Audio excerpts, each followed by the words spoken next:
अगर नहीं देगा तो जबरदस्ती नहीं करूंगा। सोमू दूसरे गांव में शमशेर के घर के लिए निकल पड़ा और कुछ देर चलने के बाद वहां जा पहुंचा। सोमू ने शमशेर के घर पहुंचकर दरवाजा खटखटाया। हाँ भैया बोलो, क्या बात है? कुछ मांगने आए हो तो बाद में आना, अभी मेरे पास बहुत काम है। उसने जोर से दरवाजा बंद कर दिया। मैं इस औरत को भिखारी लग रहा हूँ।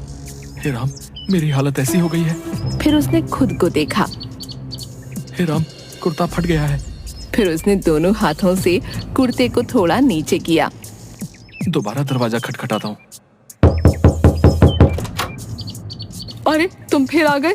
तुम लोग भी ना बिल्कुल चैन नहीं लेने देते। पर वो क्या? अब रुको यहीं। औरत अंदर चली गई। अरे ये तो कुछ सुन ही नहीं रही। औरत एक रोटी लेकर आई। ये लो, अभी सब्जी नहीं है तो प्याज के साथ खा लेना, और हाँ अब पैसे मत मांगना, रोटी दे रही हूँ, चुपचाप ले लो। पर आप मेरी बात तो सुनो। अरे अभी भी कुछ कहना है? शमशेर को बुला दो, उससे काम है। कौन शमशेर? इस घर का मालिक है ना शमशेर, मुझे उससे थोड़ा काम है। शमशेर? कौन शमशेर? इस घर के मालिक मेरे पति रमानाथ हैं, समझे? मैं पिछले साल शमशेर के साथ इस घर में पूरे 15 दिन रहा था। ओ भिखारी, तुम पिछले साल की बात कर रहे हो रे? मेरे ब्याह को 10 साल हो गए हैं। मैं 10 साल से यहाँ रह रही हूँ। मेरे पति जन्म से। ये घर उनके पुरखों का है, पुरखों का, समझे?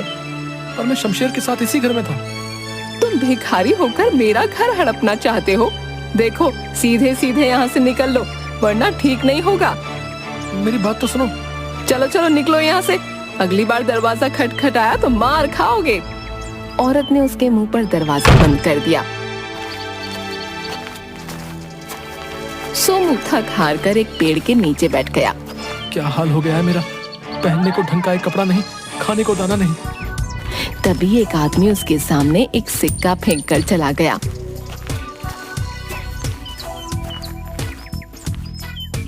शायद सच्ची में मैं भिखारी लग रहा हूँ। तभी उसकी नजर सामने एक घर के आंगन में घड़े बनाते कुम्हार पर पड़ी। उसे देखकर सोमू कुछ याद करने लगा। सोमू सड़क पर चक्कर खाकर गिर गया। उसे बहुत चोट लगी और खून बहने लगा। तभी वहाँ शमशेर आ गया। ए भैया, संभल कर, लो मेरा हाथ पकड़ो। शमशेर ने उसे सहारा देकर खड़ा किया और घर ले गया। तुम तो चलने की हालत में नहीं हो। तुम्हें तो बहुत तेज बुखार भी है। ऐसा करो, कुछ दिन यहीं मेरे साथ इस घर में रहो। जब अच्छे हो जाओ तो चले जाना। सोमू खड़े होने की कोशिश करता है पर गिर गया। अरे रे भैया, संभल कर, कहीं ऐसा ना हो कि जिंदगी भर न चल पाओ। ना ना, ऐसा मत बोलो। तो आराम करो। शमशेर ने उसकी बहुत सेवा की। सोमू अब थोड़ा बहुत चलने लगा। यहाँ भीतर पड़े पड़े जी घबराने लगा है। थोड़ा बाहर हो आऊं। अकेले कहीं चक्कर खा के गिर ना पड़ो। अभी भी बहुत कमजोर लग रहे हो। चलो मैं भी चलता हूँ। दोनों घर से बाहर निकले तो सामने वाले घर में घड़े बनाते हुए कुम्हार ने आवाज दी। ए भैया, कहाँ जा रहे हो? तुम तो जब से आए हो घर में ही कैद हो, बाहर ही नहीं निकलते। दोनों उसके पास जाते हैं। भैया तबीयत ठीक नहीं है। इतने दिनों से कोई आज जाकर बुखार उतरा है।